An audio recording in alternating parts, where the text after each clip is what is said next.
Journalisme photographique. On y est? Bonjour vous. Bon. Toujours en direct de la Foire du Livre, c'est un vrai bonheur de rencontrer Stéphane Steymann. Bonjour Stéphane. C'est un bonheur. Oui, bien sûr. Il n'y a pas de faux bonheur. Ah, pourquoi pas? Si, il peut. Il y a le bonheur. Le vrai bonheur, il n'est pas simulé.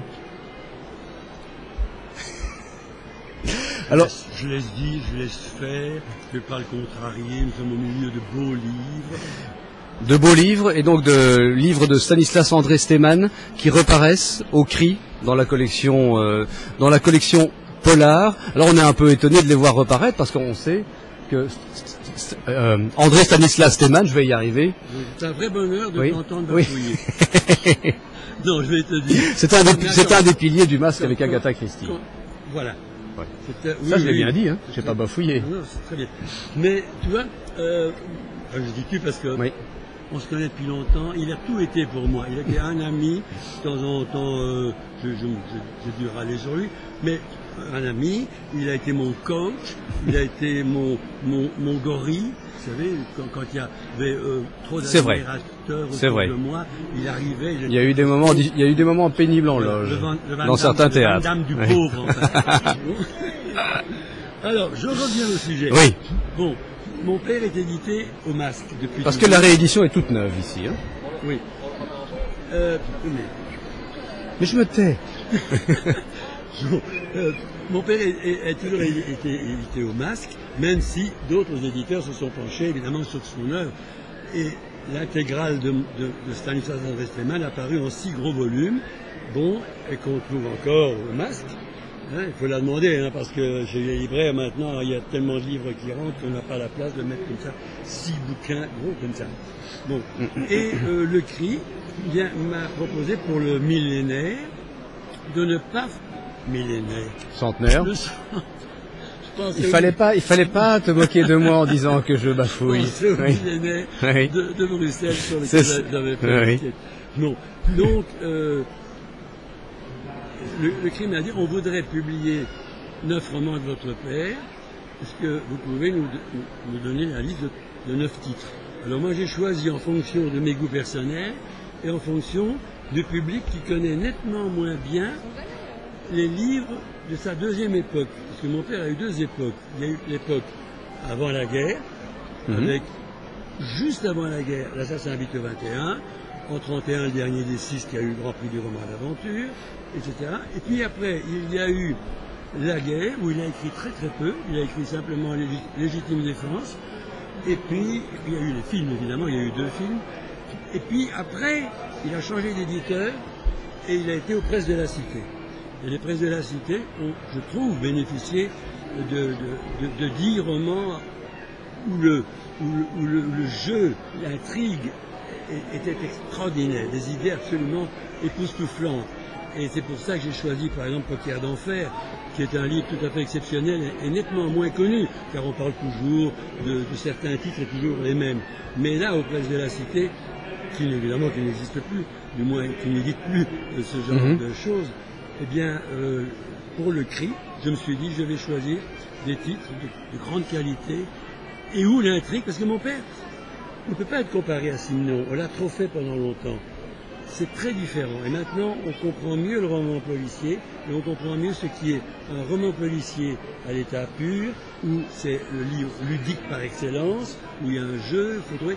Et c'est en ça que tu as raison, en mettant Agatha Christie et mon père en équilibre, parce que c'est vrai que, et c'est, je pense, le plus grand auteur francophone, je parle de mon père, évidemment, Agatha Christie, mais je pense que sur le plan roman policier pur, parce que Simenon est un romancier tout court, quoi.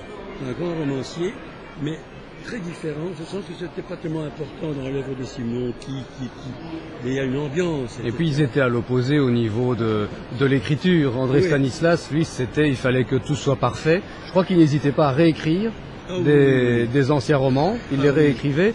Simenon passait le plus vite possible au suivant. Exactement. Oui. Moi j'ai rencontré Simenon. Le lendemain de ma rencontre, il commençait un livre et il me disait dans 8 jours, exactement à cette heure-ci, j'ai mon premier rendez-vous.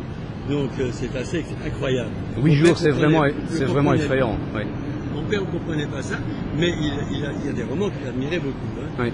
Mais il disait Simenon pouvait se tromper. Il pouvait avoir le droit de se tromper car il a écrit tellement de romans que s'il en écrivait un pas bon, 2 mois après, il apparaissait un meilleur. Tandis que mon père, qui écrivait un livre un tous les 2 ans et encore, sauf à son époque d'avant la guerre, où alors il écrivait plus, s'il se trompait, il disait je vais le payer. Et comme évidemment les presses de la Cité sortaient un bouquin, si c'était un succès, ils ne le rééditaient pas, ils s'en foutaient. Les presses de la Cité disaient s'il y a un livre qui marche, eh bien ça rejaillira sur un autre, d'un autre auteur. Donc je suis très heureux que le CRI ait fait ça parce qu'en plus, une couverture est importante. Mon père râlait tellement souvent quand il voyait arriver les couvertures. C'est important une couverture pour un auteur. Et il voyait arriver ces couvertures des presses de la Cité qui étaient souvent d'un mauvais goût. C'était pas très beau. Je trouve que ça a beaucoup de classe. Et puis quand il y en aura 9, et les 9 formeront une peinture. Une peinture. C'est une belle idée, ça. Ce qui... Je parle beaucoup. Si vous voulez faire quelque chose, etc., faites-le. Hein. Il va me dire quelques mots, donc c'est le moment... Oui, c'est la dernière question, parce que je pense que je n'aurai pas le temps d'en poser d'autres. Aller boire un petit café ou un truc, c'est le moment. C'est lui qui parle. Stéphane, c'est le paradoxe de l'auteur, parce que le roman, la littérature, est intimement lié avec un autre art, celui qui le popularise le plus, c'est le cinéma. Et ce qui vraiment caractérise André Stanislas Steeman, c'est que ces romans ont servi ont inspiré plusieurs des grands classiques du cinéma français. C'est ça qui est exceptionnel, on est souvent étonné. Oui, il y a eu 12 films, il y en a eu des mauvais. Hein. Oui, mais il y en a eu 2 grands. Oui, c'est vrai que quand on parle de Stanislas André Steeman, on dit immédiatement l'assassin Bito 21 qui se détache. Et alors, le Quai des Orfèvres. Quai des Orfèvres, évidemment, qui est une adaptation très libre d'un roman qui est bien meilleur, mais le film est très bon.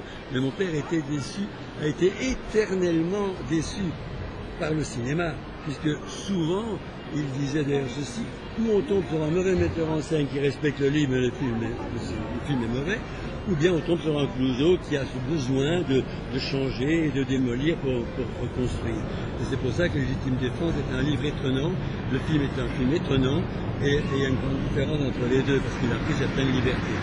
C'est donc 12 films sur combien de romans en tout? C'est assez exceptionnel. De romans policiers, on peut dire qu'il y a eu 38 romans policiers. Et 12 ont été portés à l'écran. C'est quand même assez... Et le prochain, car il va y en avoir fin d'année, va être tiré de Que personne ne sort, qui a déjà été fait en 62. J'ai eu le plaisir de jouer dans cela avec Maillan et Marielle, mais c'est celui-là qui a été choisi pour l'année prochaine. Stéphane, merci beaucoup d'être venu nous parler de cette réédition qui paraît au CRI. Donc 3 titres ont déjà paru. Les 3 prochains, c'est en juin. Et les 3 suivants, c'est pour septembre. Exactement. Merci beaucoup. À très bientôt. Moi aussi.